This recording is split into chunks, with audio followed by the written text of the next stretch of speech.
Hi everyone. In this video, we are basically going to look forward to understanding of Git and GitHub.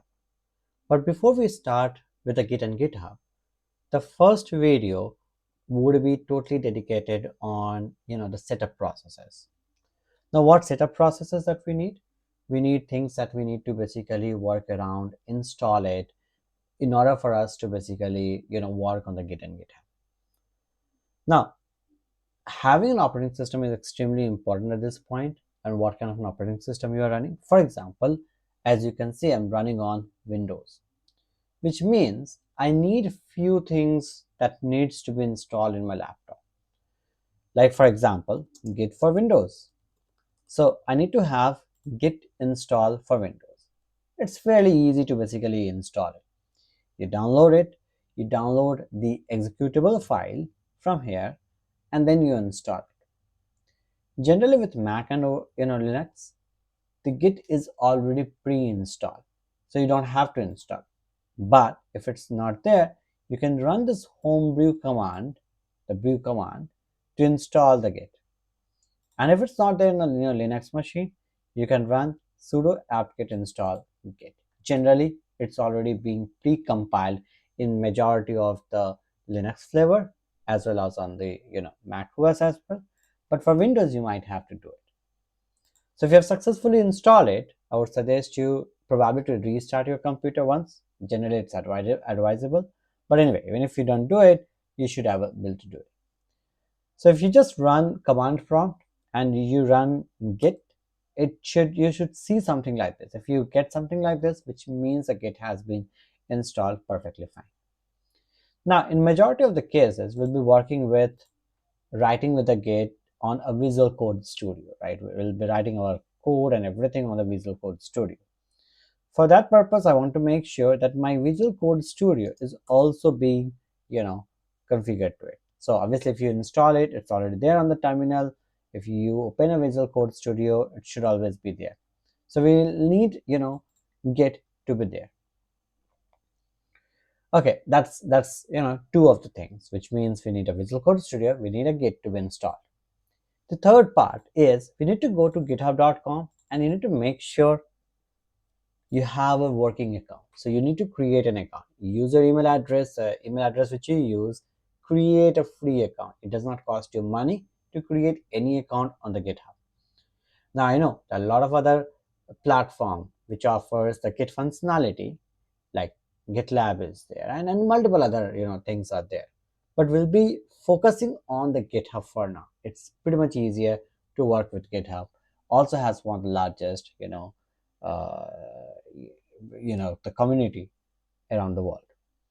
Okay, the third part which we need to do the setup, and that will basically be suffice for the entire setup, is to configure our basically configure a laptop with our GitHub account.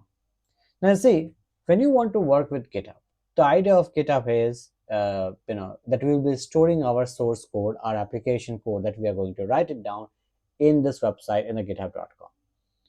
But at the process, what is one thing that is going to happen is that we need some sort of an authentication method in order to have it.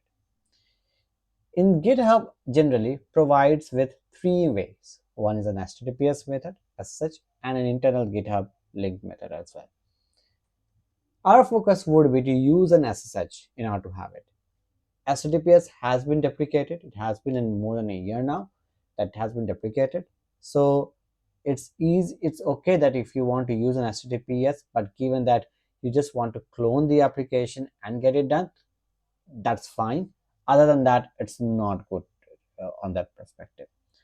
So by default, we'll be using an SSH. So how do we configure that? You go to your settings, post settings, you click on the settings, right? On the left hand side, you'll find out SSH and GPG keys. You click on here, and you click on new SSH key.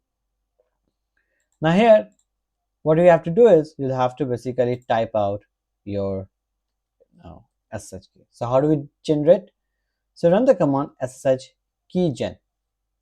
So the moment you run this command, it will basically create a file, right?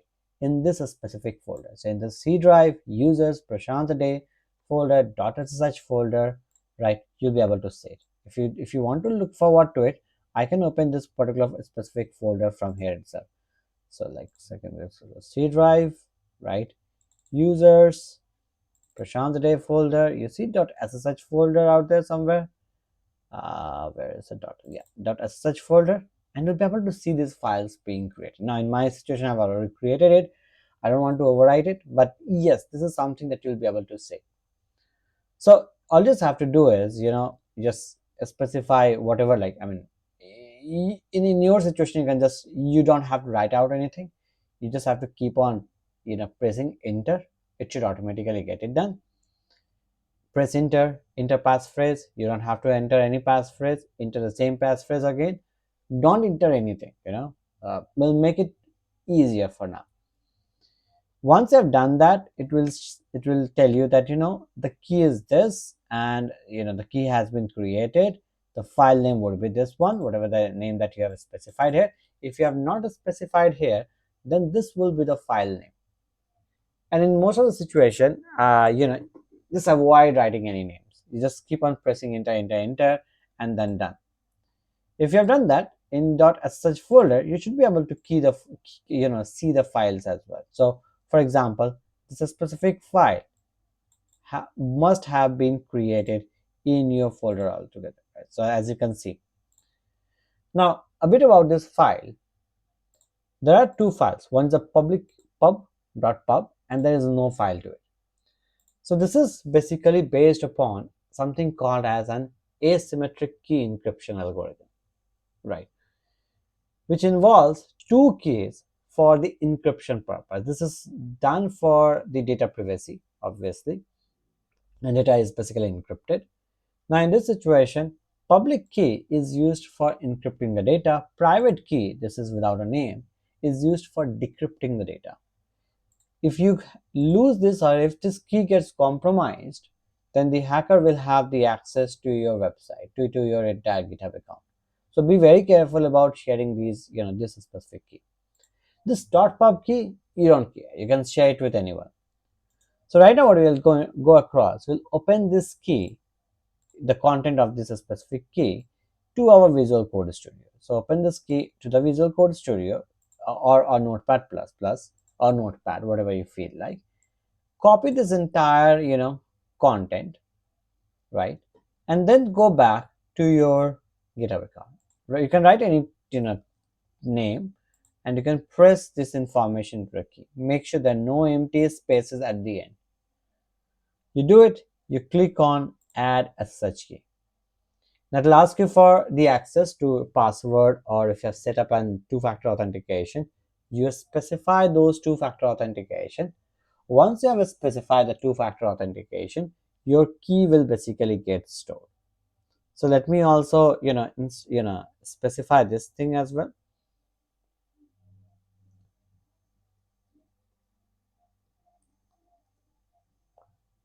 Okay, it says key is already in use, obviously, because I already have configured myself. In your situation, it will not be in use because you are doing it for the first time, and you will be able to see this key added. So if you have managed to add successfully a key over here, which means your account is good to go. So this is all the setting that we need. As I mentioned, you need a Visual Code Studio, you need Git to be installed in your laptop, you need a GitHub account, and finally a configurations on it. If you do all these four activity, you're good to go. Start with a Git.